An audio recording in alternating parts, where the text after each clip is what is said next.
Selamat pagi, siang, sore, ataupun malam. Perkenalkan, nama saya Christian Arthur. Di sini saya akan mempresentasikan hasil penelitian saya, yaitu autocyclic, pengoptimasi deep learning untuk prediksi data deret waktu. Presentasi ini akan dibagi menjadi 6 bagian besar, yang diawali oleh pendahuluan dan diakhiri oleh kesimpulan dan saran.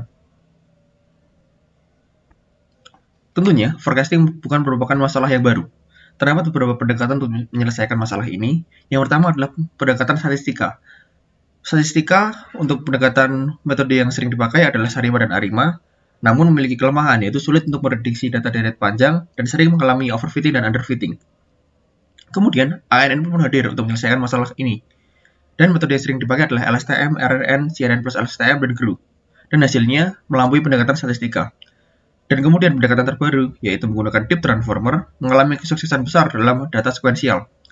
Pendekatan ini lebih akurat dibandingkan data ANN dibandingkan model ANN sebelumnya, seperti Arima, LSTM, Seg-to-Seg plus attention. Tentunya, learning rate adalah parameter yang penting dalam deep learning.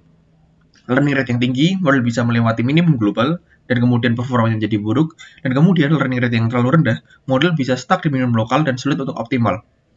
Dan kemudian, penjadwalan cyclic learning rate hadir untuk menyelesaikan masalah ini. Penelitian sebelumnya yang mengusulkan cyclic learning rate ini membuktikan bahwa model mengalami waktu konvergensi lebih cepat dan akurasi lebih baik. Namun, mayoritas pengembangan CLR hanya untuk klasifikasi gambar, dan sedikit penelitian tentang modifikasi CLR untuk forecasting. Dari latar belakang tersebut, saya memiliki dua rumusan masalah. Yang pertama, bagaimana dampak penggabungan modifikasi CLR dengan model Deep Transformer untuk memprediksi data deret waktu, dan bagaimana hasil pengujian modifikasi CLR dengan model Deep Transformer untuk memprediksi data deret waktu. Kita memiliki 4 kajian pustaka utama. Yang pertama oleh Ruder tahun 2016 yang menekankan bahwa variasi dalam data dalam algoritma optimasi memungkinkan eksplorasi yang lebih baik terhadap titik minimum lokal. Dan kemudian oleh Huang dan kawan-kawan tahun 2017 mengusulkan skema penjadwalan CLR dengan pendekatan rumus kosinus lebih baik karena gelombangnya lebih halus. Dan kemudian oleh Wu et al. Tahun 2020 menggunakan Deep Transformer untuk memprediksi data deret waktu, yaitu memprediksi kasus penyakit seperti influenza. Dan kemudian yang terakhir adalah Wu tahun 2021 mengusulkan arsitektur transformer baru dengan mekanisme autocorrelation, mengungguli model transformer konvensional sebelumnya dengan peningkatan relatif sebesar 38% pada 6 dataset yang beragam. Ini merupakan model yang saya pakai. Terdapat 5 data input yang akan dibagi menjadi 2, yaitu untuk encoder data 1-4, dan kemudian decoder akan menerima data 4-5, dan kemudian akan digunakan untuk memprediksi data ke-6, T6, yang akan dihasilkan oleh decoder. Ini merupakan CLR yang diusulkan pertama kali. Terdapat 3 parameter, yaitu adalah step size, base LR, dan max LR yang akan dicari menggunakan learning rate range test. Dan untuk menghitung CLR ini, terdapat 3 perhitungan, yaitu akan menghitung cycle terlebih dahulu, habis itu menghitung local X, dan kemudian akan menghitung local learning rate itu sendiri. Ini merupakan kosin CLR yang saya pakai. Terdapat di sini gelombangnya lebih halus daripada CLR sebelumnya, dan ini merupakan rumus cos yang akan dipakai. Metode secara umum akan memiliki 3 metode. Yang pertama adalah input, yaitu menentukan data latih, data uji, hyperparameter jumlah data latih, dan jumlah data uji. Dan kemudian untuk proses, yang akan dimulai oleh normalisasi data, generate bobot, pelatihan model, dan learning rate range test. Dan terakhir adalah tahap pengujian. Dan kemudian metode besar yang terakhir adalah output, yaitu hasil dan nilai evaluasi model. Ini merupakan dataset yang saya pakai. Yang pertama adalah data seasonal, yaitu all temperatur, terdapat sekitar 70.000 data. Dan kemudian adalah data yang memiliki variance yang tinggi, saya memiliki sekitar 120.000 data. Dan kemudian data yang memiliki variance tinggi serta noise yang tinggi, terdapat sekitar 4.000-an data.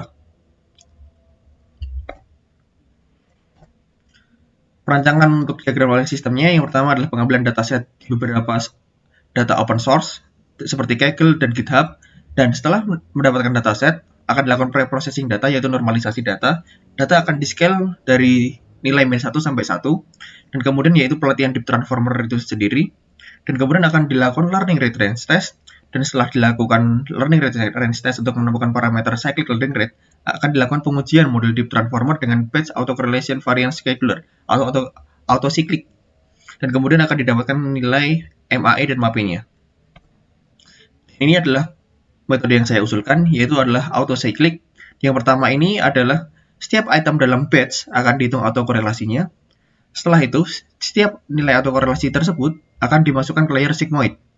Dan setelah nilai layer sigmoid ditemukan, maka akan dicari variansnya dan akan disimpan di variabel vars. Dan kemudian, untuk mendapatkan nilai singularnya, yaitu akan dicari min-nya atau rata-ratanya, dan kemudian akan dihitung menggunakan cosinus cyclic running rate, yang akan dihitung cycle X dan LR-nya, dan kemudian akan mengembalikan nilai running rate yang sudah dihitung. Ini merupakan hasil dari pengujian hyperparameter yang secara urut dari D-model, encoder sampai dengan max LR dan shape size. Karena data memiliki masing-masing karakteristik, saya memiliki 3 model yang berbeda dengan hypermeter yang sudah ditampilkan. Ini merupakan kecepatan konvergensi untuk data M4. Di sini bisa terlihat untuk deep transformer dengan autocorrelation variance memiliki loss yang paling rendah, namun dengan epoch yang lumayan lebih panjang daripada loss lainnya dibandingkan dengan cycle rate biasa dan konvensional. Dan kemudian untuk dataset ETM2 kecepatannya memiliki kecepatan yang paling lambat, tapi konsekuensi baiknya adalah loss yang paling rendah dibandingkan dengan optimizer lainnya, yaitu cycle rate. Dan kemudian untuk dataset wind turbine, di sini epochnya lebih cepat daripada cyclic running rate biasa, namun sama seperti sebelumnya, loss-nya tetap terendah daripada model lainnya dan optimizer lainnya. Dan ini merupakan perbandingan dengan model lain untuk dataset M4. Di sini dapat terlihat bahwa deep transformer menggunakan autocorrelation variant memiliki rata-rata error yang paling rendah dibandingkan dengan model lainnya seperti LSTM, RNN. Dan setiap model ini akan dipasangkan dengan cycle running rate dan Adam optimizer. Dan sudah terbukti bahwa nilai rata-rata MAE dan MAPE-nya memiliki nilai yang paling rendah. Ini merupakan hasil prediksinya. Lihat untuk data sekitar timestamp hampir menyentuh 120, deep transformer memiliki keunggulan yaitu dapat mendeteksi noise dengan lebih baik dibandingkan model LSTM dan RNN. Ini selanjutnya untuk dataset ETTM2 sama seperti sebelumnya. Transformer lagi-lagi memiliki rata-rata error yang lebih rendah yang digabungkan dengan batch autocorrelation variant. Kita lihat dibandingkan dengan LSTM dan RNN, deep transformer masih lebih unggul. Bahkan dengan optimizer lain, batch autocorrelation variant memiliki rata-rata yang paling rendah. Ini merupakan visualisasi prediksi untuk datasetnya. Nah, di sini terlihat untuk timestamp sekitar 60-70, LSTM dan RNN ini memiliki misprediction dibandingkan dengan transformer yang memiliki prediksi yang lebih akurat, yang hampir sama dengan nilai true-nya. Ini untuk perbandingan dengan model lain dan optimizer lain untuk data wind turbine. 3 model ini memiliki hasil yang lebih baik, yaitu deep transformer sama seperti sebelumnya, dan untuk optimizer paling baik adalah sama, yaitu batch autocorrelation variant, dengan rata-rata loss yang paling rendah. Ini merupakan perbandingan dengan model lain, yaitu untuk data wind turbine. Kesimpulan dan saran. Kesimpulan yang pertama, penggabungan deep transformer dengan modifikasi CLR terbukti meningkatkan kemampuan deep transformer pada 3 dataset dengan karakteristik yang berbeda, bahkan melebihi kemampuan CLR tradisional. Hasil pengujian perbandingan terhadap scheduler dan optimizer lain menunjukkan bahwa autocyclic memiliki performa lebih baik dari nilai rata-rata MAE dan MAPE.